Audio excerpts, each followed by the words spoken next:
Programme में खुशामदीद नाज़रीन, मैं असदुल्ला ख़ान हूँ और मेरे साथ आरिफ निज़ामी साहब मौजूद हैं। और आज प्रोग्राम में हमें ज्वाइन करेंगे पाकिस्तान तहरीक इंसाफ के सीनियर रहनुमा और वफाकी वज़ीर शफ़क़त महमूद साहब।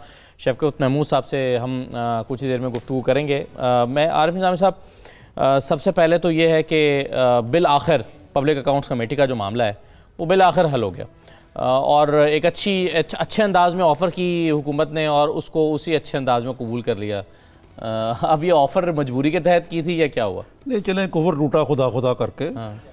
कल तक तो यही स्टैंड था। अगर हम कई क्लिप्स दिखा सकते हैं जिसमें उन्होंने कहा कि सवाल ही नहीं पैदा होता, लेकिन जैसे कि अयाज सादिक जो साबिक स्पीकर हैं, उन्होंने इसको वेलकम करते हुए कहा कि ये एक अच्छा या वेलकम यू टर्न है खान साहब का। तो चले उन्होंने माना कि कोई चीज़ तो अच्छी है चाहे यू टर्न ही है। तो वो मेरा ख़्याल है कि जो बड़ी रीज़नेबल टाइप का कॉम्प्रोमाइज़ है कि अगर कोई मुतल्लिका ऑडिट का मामला होगा जो शहबाज शरीफ से मुतल्लिक होगा तो एक कमेटी जिसकी सब PTI करे कि सब कमेटी, तो इससे एक मामला जो है वो तय हो गया है और ख़त्म हो गया। और इससे पहली दफ़ा ये यानी आप समझ लें कि 110-12 दिनों में जो PTI हुकूमत है उसमें कम से कम जमहूरी अमल के हवाले से कुछ जारी उसारी करने के लिए जो पार्लियामेंट के अंदर जो मामला जो हैं टू बी इन बिजनेस जी, उसका आगाज़ हो जाएगा। उसका मतलब है कि एक शुरुआत तो हो गई है ना। और मेरा ख्याल है कि बड़ी अच्छी बातें शाह मोहम्मद कुरैशी ने भी इस बारे में कही हैं। जी बिल्कुल। अच्छा, ये तो सही हुआ, लेकिन बड़े टेक्निकल अंदाज में शाह मोहम्मद कुरैशी साहब ने कहा कि हम ये चाहते हैं कि आप किसी और को जो है वो नामजद कर दें। अभी भी हमारी ये ख्वाहिश है, लेकिन अगर इसके बावजूद आप ये अपने पास रखना चाहते हैं तो हम कबूल कर लेंगे। और उस पर लेकिन अमली तौर पर तो ठीक हो गया ना। जी शफ़क़त साहब, अस्सलाम वालेकुम, कैसे मिजाज हैं? अभी आपसे रब्ता नहीं हो रहा था तो हम यही कह रहे थे कि बड़ा यानी खुद जो साबिक स्पीकर है अयाज सादिक साहब ने कहा, चले उन्होंने माना तो सही कि यू टर्न जो है वो कभी वेलकम भी होता है। उन्होंने कहा ये खान साहब का बड़ा वेलकम यू टर्न है जो पब्लिक अकाउंट्स कमेटी पे। आपकी क्या राय है इस मामले में? एक तो अयाज सादिक साहब जो हैं वो बातें तो ज़ाहिर मीठी करते हैं लेकिन कट मारने से बाज नहीं आते। तो हमने तो रिकन्सिलेशन की खातिर ये किया था कि हालांकि हम अभी भी महसूस करते हैं कि असूलन तो ये ऐसी बात है जो कि वो अंग्रेज़ी का एक मकूला है कि यू कांट बी ए जज इन योर ओन कॉज। तो ज़्यादातर तो जो ऑडिट ऑब्जेक्शंस आने हैं वो आ रहे हैं नवाज शरीफ साहब की हुकूमत के, और उनके ऊपर शहबाज शरीफ साहब बैठे होंगे एज चेयरमैन। तो इसलिए लेकिन हम क्योंकि हम एक स्पिरिट हम ऐसी पैदा करना चाहते हैं कि जिसमें हम मिल के आगे चलें, तो इस सिलसिले में हमने ये प्राइम मिनिस्टर साहब ने फ़ैसला किया कि ठीक है वो बन जाएं चेयरमैन। लेकिन उसके बाद अयाज सादिक साहब ने एक नहीं बहुत सारे और भी चूटियाँ काटने की कोशिश की तो और फिर वॉकआउट कर दिया। तो ये माहौल को हमने बेहतर बनाने के लिए किया और वो माहौल को मज़ीद ख़राब कर रहे हैं। अच्छा, लेकिन ये देखें ना, ये जो एक लिहाज से तो उन्होंने मिडिल वे तो निकाल लिया ना कि एक ऑडिट का जो पैरा ऐसा होगा जो मुतल्लिका होगा ऑपोजिशन के दौर से, तो उसके लिए एक सब कमेटी PTI की सरबराही में रुकन के बना दिया पब्लिक अकाउंट्स कमेटी के रुकन की। तो इससे तो कुछ मुदावा हो जाएगा शफ़क़त महमूद साहब? हाँ ठीक है जी, इससे ज़रूर फ़र्क पड़ेगा। और मैं तो समझता हूँ कि ये एक एनैमली है सारे जो चार्टर ऑफ डेमोक्रेसी के बाद जो ये तय हुआ था, क्योंकि हम ये देख रहे हैं कि उससे पहले 5 साल पीपल्स पार्टी की हुकूमत थी, तो उसके बाद PSC के चेयरमैन खुर्शीद शाह साहब थे जो कई दफ़ा अपनी ही मिनिस्ट्री जो पुरानी थी उसके ऑडिट ऑब्जेक्शंस उनके सामने आ जाते थे, और एक और 2 दफ़ा उन्होंने बाहर स्टेप आउट भी किया कि उनका अपना केस था। लेकिन इससे फ़र्क तो पड़ता है। तो ये एक एनैमली है, इसके लिए कोई रास्ता तलाश करना पड़ेगा। पंजाब में मैंने सुना है कि 1 से ज़्यादा कमेटियाँ हैं, पता नहीं शायद कमेटीज़ 1 से ज़्यादा के बारे में कुछ सोचा जाए या कोई ऐसा तरीका सोचा जाए कि जिनके बारे में ऑडिट ऑब्जेक्शंस हों वो उस मीटिंग में मौजूद ना हों।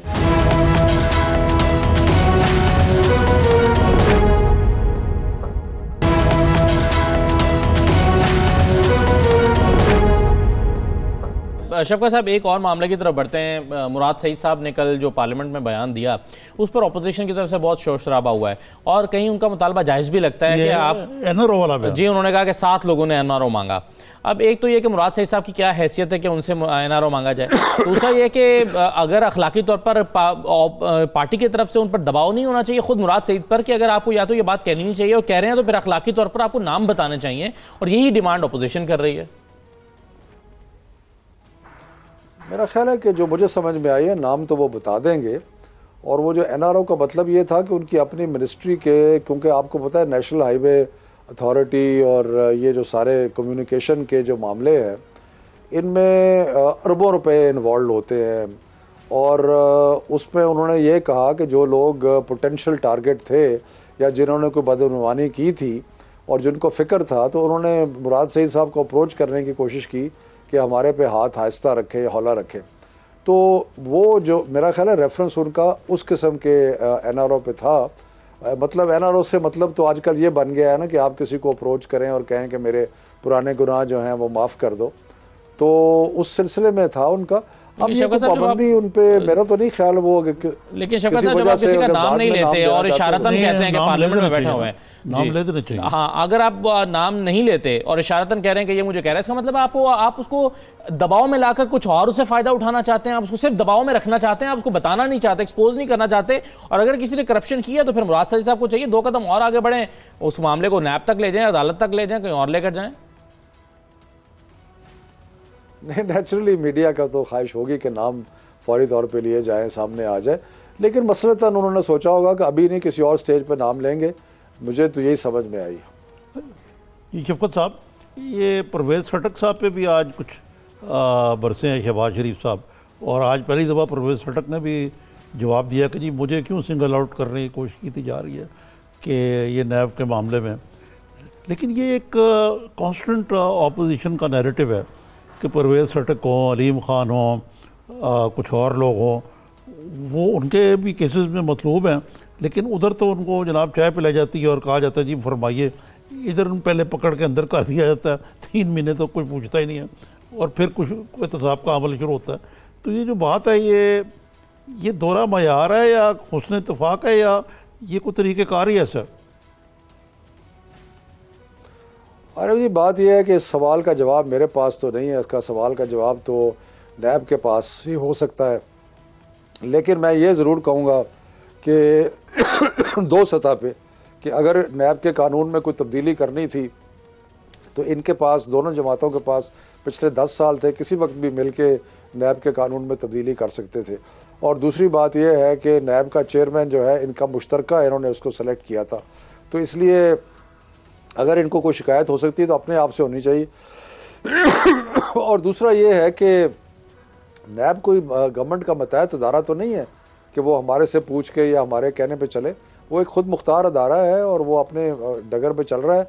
बाकी वो क्यों क्या कर रहा है इसका जवाब तो मैं खैर नैब ही नहीं। लेकिन वो शफकत साहब, आज जो शहबाज शरीफ साहब ने फ्लोर पे खड़े होके और अलल ऐलान ये कहा है कि चोली दामन का साथ है नैब और तहरीक इंसाफ का, तो ये इतने उन्होंने एक दबंग अंदाज में और पार्लियामेंट के फ्लोर पे खड़े होकर ये कह दिया। पहली दफ़ा नहीं, कल भी कहा था उन्होंने। हाँ। नहीं, खैर ये तो ऐसी कोई बात नहीं है। वो इस किस्म की बात करने में उनका क्या जाता है। कह देंगे कि जी चोली दामन का साथ है, सियासी तौर पे क्योंकि उनको सूट करता है ये कहना, तो कह देंगे। लेकिन हकीकत ये है कि नैब जो है वो एक खुद मुख्तार अदारा है और वो अपना काम कर रहा है और उसका कोई हमारे से इंस्ट्रक्शन नहीं ले रहा। हाँ, कल को अगर FIA कोई कदम उठाती है तो उसमें आप ज़रूर कह सकते हैं कि FIA जो है वो गवर्नमेंट का डायरेक्ट अदारा है, तो यहाँ पे तो ऐसी कोई चीज़ नहीं है। नैब बिल्कुल खुद मुख्तार है। हाँ, लेकिन शफकत साहब जो नाक़दीन है कहते हैं कि खुद मुख्तार तो है, तो क्या पाकिस्तान में जो सिर्फ करप्ट लोग हैं वो PMLN और PPP में, और वो लोग जो कि इन्हीं पार्टियों से आपकी पार्टी में आए हैं वो डायरेक्टली लोग हैं? मसलन परवेज़ इलाही साहब के भी कई पेंडिंग केसेस हैं। तो ये जो तजाद है इसकी वजह से कुछ जो मॉरल हाई ग्राउंड है ना, नैब का भी थोड़ा सा हर्ट होता है और आपका भी, और जो कोल्यूजन का इल्ज़ाम लगता है इस वजह से लगता है। देखिए जी, बात यह है कि नैब इंक्वायरी बहुत सारी चीज़ों की कर रही है। उन्होंने इमरान खान साहब से भी बयान मांगा है, परवेज़ खटक से भी मांगा है, बाकी लोगों से भी मांग रहे हैं। तो इसका, लेकिन मैं फिर गुजारिश ये करूँगा कि इसका मैं क्या जवाब दे सकता हूँ कि क्योंकि नैब जो है, मैं यकीन है मुझे इस बात पे कि वो हुकूमत के मतहत नहीं है।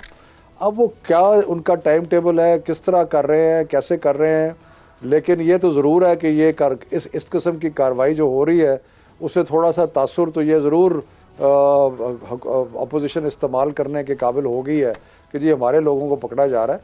लेकिन ये तो पावर में तो ये था 10 साल से, तो अगर 10 साल से ये पावर में थे तो टारगेट भी यही होंगे ना, क्योंकि इन्होंने पावर को मिसयूज़ किया। और इसलिए मेरा ख्याल है कि इसमें जो भी आगे का एक्शन है वो नैब से ही पूछा जा सकता है। लेकिन तासुर, क्योंकि गिरफ्तारियां इनकी हो रही हैं, 10 साल हुकूमत इनकी थी, इसलिए ये तासुर ज़रूर उभरा है। और उसका हमें तो कोई फ़ायदा नहीं है ना।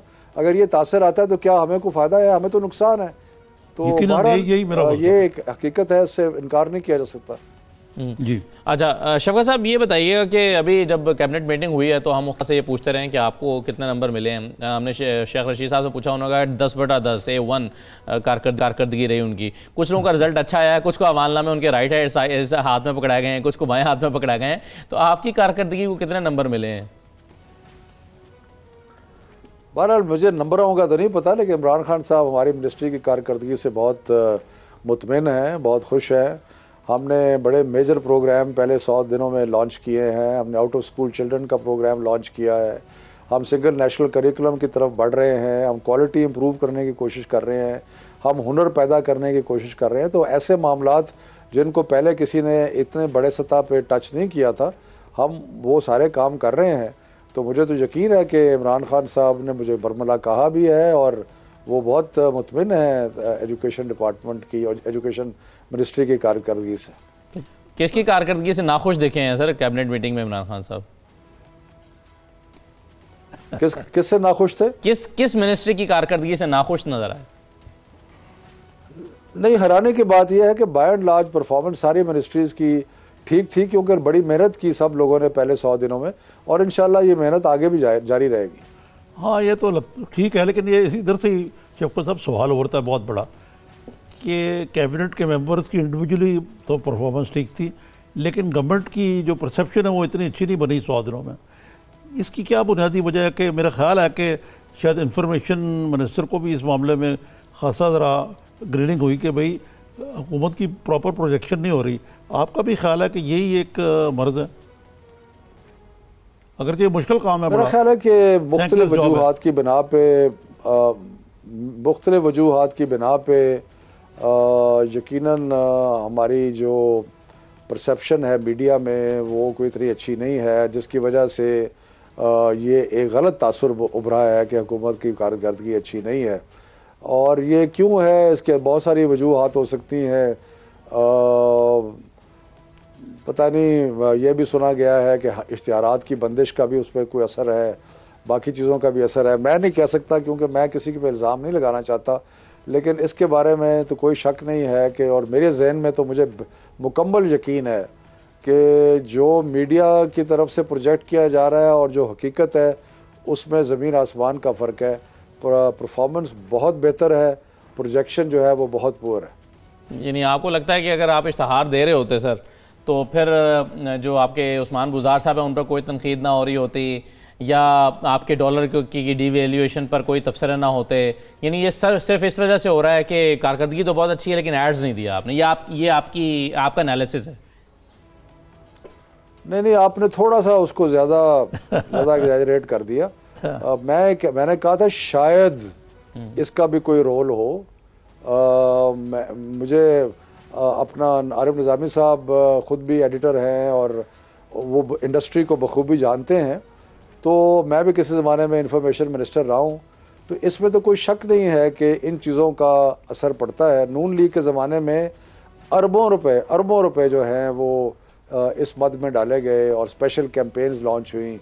और तो मेरा ख्याल है कि ये कहना, ये तो हकीकत को झुटलाने वाली बात होगी अगर ये क्या कहा जाए कि जो एड्स का कोई रोल नहीं है। और दूसरी बात यह है कि वर्किंग जर्नलिस्ट की मैं बात नहीं कर रहा, वर्किंग जर्नलिस्ट जो है वो बहुत ही अपना जान फिशानी से अपना काम करते हैं, लेकिन मालकान तो बिजनेसमैन है, उनका अपना बिजनेस इंटरेस्ट भी है, उनके बाकी चीज़ें भी हैं, तो उनका कुछ ना कुछ असर तो पड़ता है इस चीज़ का। चलें एक ब्रेक लेनी है सर, मुख्तसर सा ब्रेक है, उसके बाद वापस आते हैं, शफकत महमूद साहब से मज़ीद बातें करते हैं। हमारे साथ जी नाज़रीन।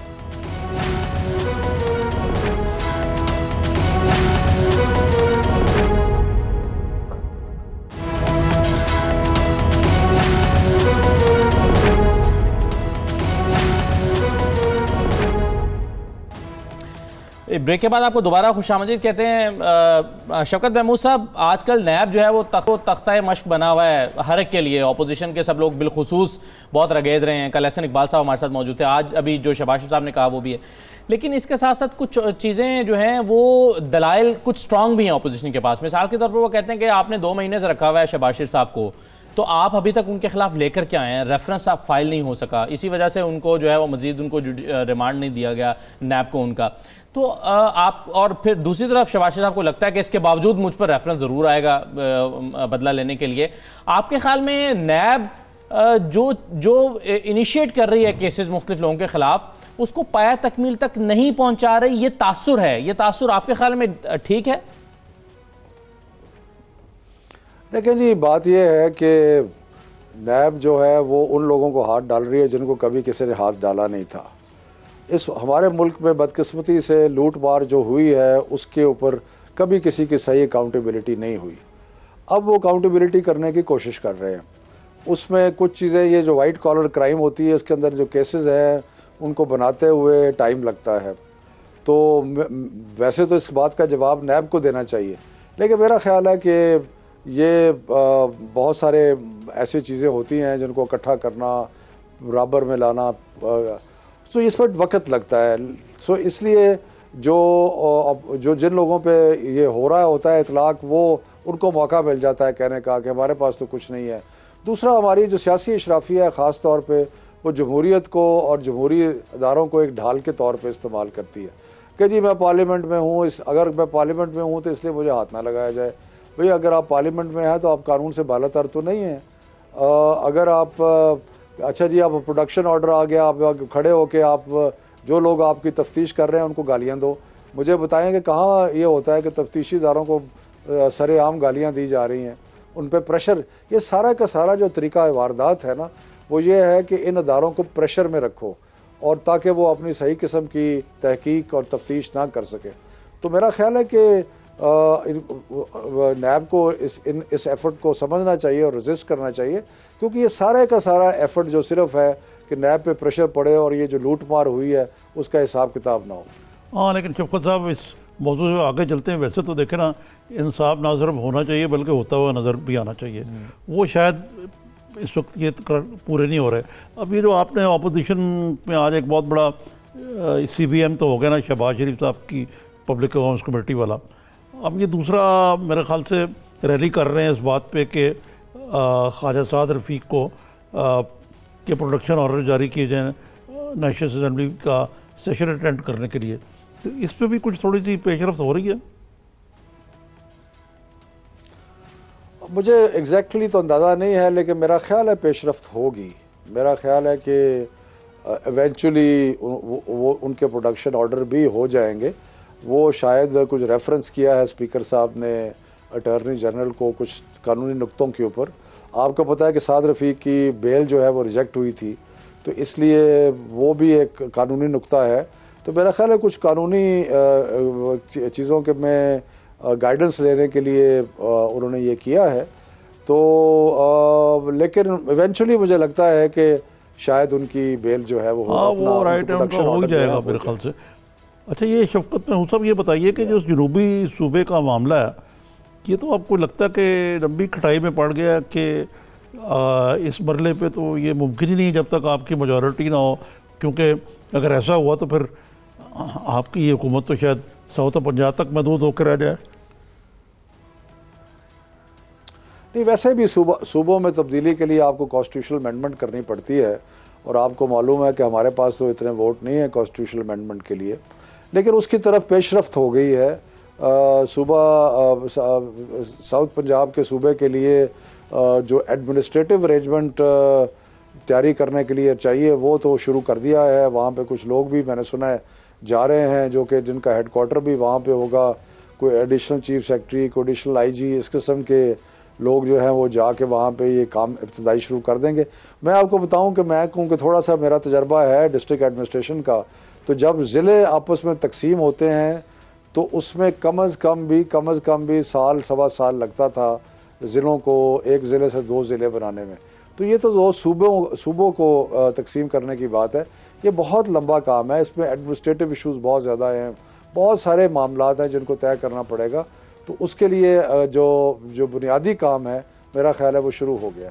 अब ये जो चीमा साहब हैं वज़ीर हाउसिंग, जो चौधरी परवेज़ लाइक की पार्टी के रुकन भी हैं, दफ्तर राज भी हैं, उनको किस तरह बनाएंगे? वो तो कहते हैं कि हमें ये कबूल ही नहीं है जब तक आप बहावलपुर को अलग सूबा ना बनाएं। वो कहते हैं हमें कि लाहौर से निकल कर और मुल्तान के रहमो करम पर नहीं आना, इससे बेहतर है लाहौर में ही रहे हम। नहीं, वहाँ पे बहावलपुर के अंदर ख़ास तौर पे और कुछ साउथ पंजाब के कुछ इलाकों में जहाँ पे ज़्यादातर पंजाबी लोग जो हैं जो गए हुए हैं, जो सेटलर हैं वहाँ पे, और सेटलर पंजाबी जो है उनकी तादाद बहुत ज़्यादा है, तो उनकी ख्वाहिश तो नहीं है कि अलग सूबा जो है वो बने। लेकिन उनकी ख्वाहिश की बात नहीं है, बात तो ये है कि पंजाब जो है वो इस वक्त अनमैनेजेबल है, बहुत बड़ा सूबा है, गालिबन कोई 11 या 12 करोड़ की आबादी है, तो दुनिया के तो बेशुमार ममालिक हैं जिनसे पंजाब बड़ा है। तो मेरा ख्याल है कि इंतज़ामी तौर पे भी और सियासी तौर पे भी हर लिहाज से केस बनता है कि पंजाब में साउथ पंजाब में एक सूबा बने। सही है। अच्छा शफकत साहब, खुद हुकूमत के लोग और फवाद साहब हमारे साथ मौजूद थे, वो कहते हैं कि 2 इश्यूज़ हैं हमारे सामने इस वक्त, एक गवर्नेंस है और एक जो है इकॉनमी है। ये जो दूसरा बहुत बड़ा मसला जो ब्यूरोक्रेट्स वाला, ख़ास तौर पर पंजाब में कि ब्यूरोक्रेसी जो है वो हैंडल नहीं हो पा रही या हाथ में नहीं आ रही या काम नहीं हो पा रहा, आपके ख्याल में कितना मुश्किल है ये और किस हद तक इस इशू को एड्रेस कर लिया है हुकूमत ने? जाहिर है गवर्नेंस तो फिर तभी आगे बढ़ पाएगी कि कैसे आप करेंगे जब तक आप इस इशू को एड्रेस नहीं कर लेते। देखें, बात यह है कि 2 चीज़ें हैं जिनको आप मद्देनज़र रख के इस पे कोई राय दे सकते हैं।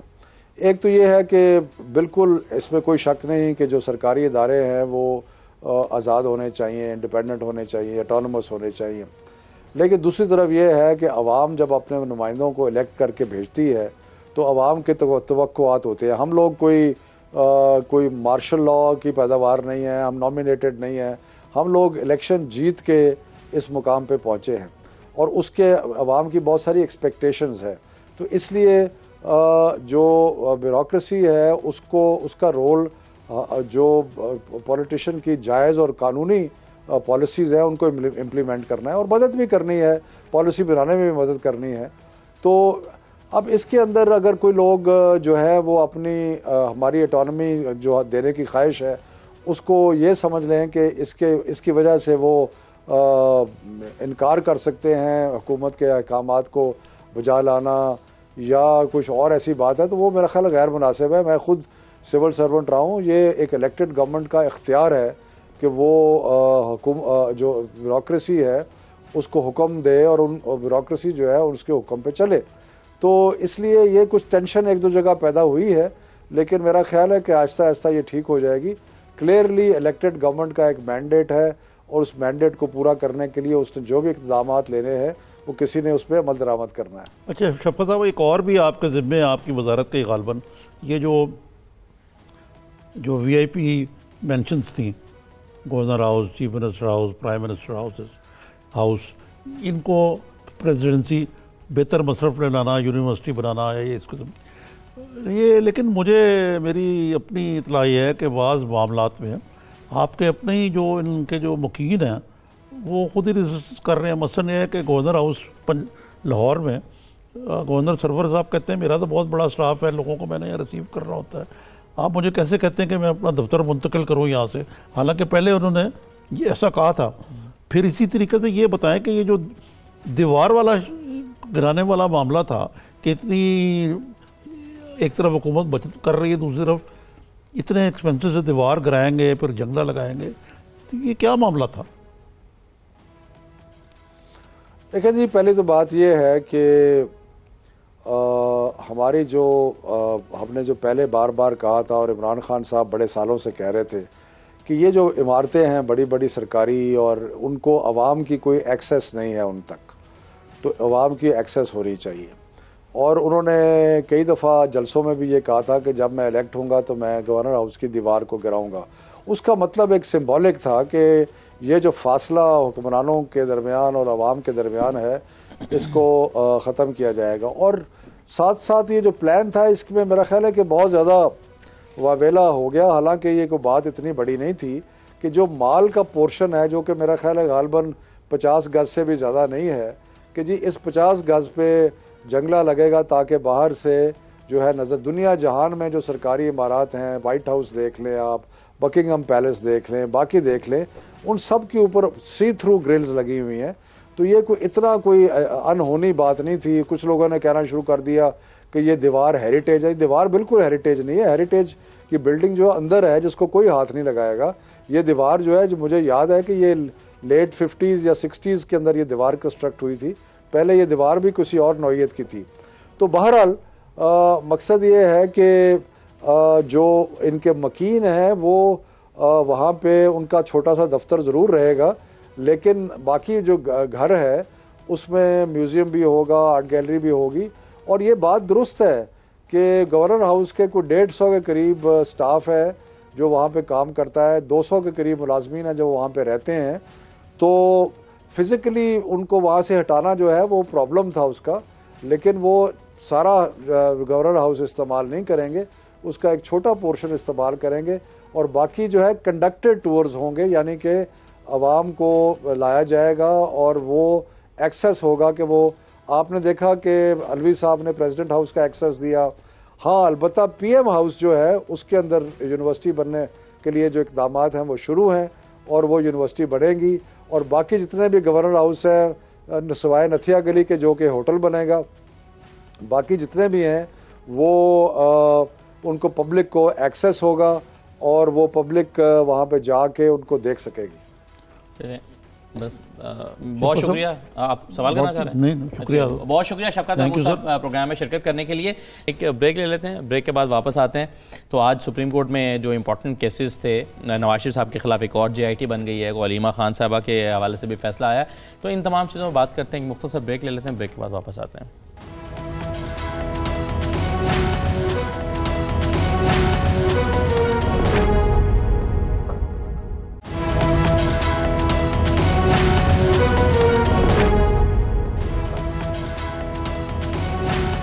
दोबारा खुश आमदीद कहते हैं निज़ामी साहब। इस पर, इससे पहले कि हम कोर्ट में जो आज इंपॉर्टेंट केसेस हुए हैं उस पर आएँ, ये जो शफकत साहब अभी बात कर रहे थे, चलें शफकत साहब पर भी आने से पहले मैं एक और मौजू की तरफ ले जाता हूँ, क्योंकि हमें शौकत बसरा साहब ने ज्वाइन किया, जिन्होंने आज पाकिस्तान तहरीक इंसाफ को ज्वाइन किया है। तो शौकत बसरा साहब, सबसे पहले तो आपको मुबारकबाद पेश करते हैं।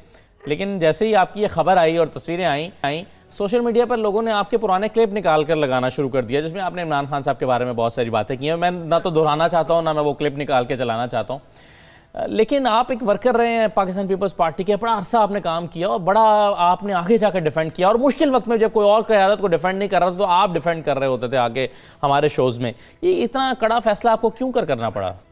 शौकत बसरा किसी लालच की खातर, किसी ओहदे की खातर, किसी टिकट की खातर मैं ऐसा नहीं किया। अगर मैंने जाना होता तो मैं इलेक्शन से पहले डिसाइड करता।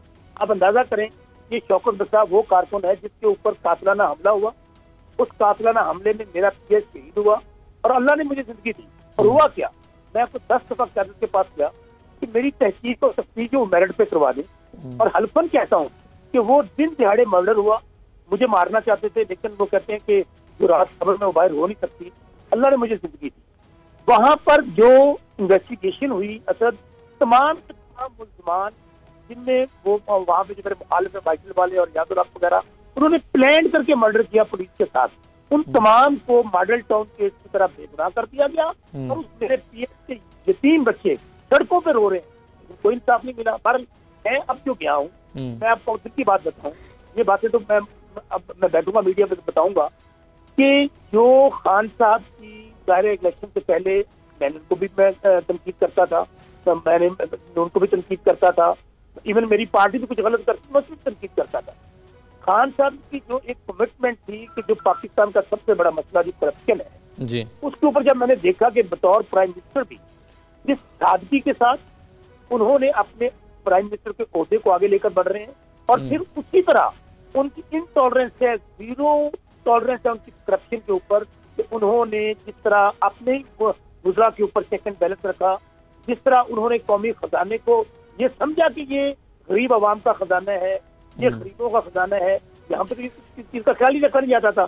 तो मैं उनकी कमिटमेंट, उनकी डिवोशन और उनकी इस बात से, बाकी मैं कहता हूँ इंसान है, हर इंसान के अंदर कोई भी इंसान पूरा नहीं है, लेकिन बसरा साहब ये तो बातें ठीक हुई आपकी, लेकिन आज ये बड़ा आपको ये देख रहे हैं हम, झंडा वंडा तो पहना दिया उन्होंने आपको, स्कार्फ पीटीआई का, ये गुफ्तगू क्या हुई खान साहब से आपकी कोई? देखें, मेरे पास तो अल्फाज नहीं है कि मैं खान साहब का शुक्रिया अदा करूँ, इसलिए कि खान साहब के ऊपर मैंने बहुत तनकीद और मैंने आज तो उनको बड़ा मुद्दा पाया और यकीन माने मैं खुद फील कर रहा था कि शायद मुझे वो बातें जो मैं करता रहा शायद नहीं करनी चाहिए थी। उन्होंने मुझे जाते ये कहा कि हमें आपके आने की बहुत खुशी है, हमें आप एक पॉलिटिकल वर्कर हैं, आपकी कंट्रीब्यूशन है पॉलिटिक्स के अंदर और आपने सियासत में जिस तरह, देखिए मैं निजामी साहब आप मुझे जानते हैं कि शौकत बसरा एक, मैं आज आपके चैनल के जरिए कह रहा हूँ, आपके प्रोग्राम के जरिए कह रहा हूँ, बहुत देखा जाता है तो प्रोग्राम। मैं कहता हूँ कि मैंने जितनी उम्र सियासत में गुजारी है, कोई आदमी उंगली उठा के कहते कि शौकत बसरा एक पैसे का रवादार है, सही है, नहीं ये तो नहीं है, बिल्कुल सही है शौकत साहब। लेकिन आपने पीपल्स पार्टी छोड़ी है या पीपल्स पार्टी ने आपको निकाल दिया है? क्योंकि पीपल्स पार्टी कहती है आपने अलग इलेक्शन लड़ने का फैसला किया और उसके बाद आपने वापस आने की कोशिश की, हमने नहीं लिया। पीपल्स पार्टी का मौक़िफ़ ये अब्दुल्ला, ये भी बड़ा आपका अहम सवाल है। मैं चाहता हूँ कि ये टेलीफोन पेपर पे हूँ कि मैं बात को सारी बैठकर करूँ आके।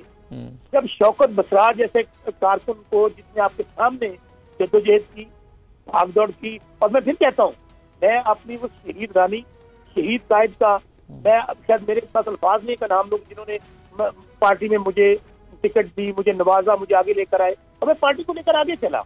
लेकिन शौकत बसरा, जब शौकत बसरा के हल्के में, हर हल्के की पॉलिटिक्स होती है, ग्राउंड रियलिटी होती है।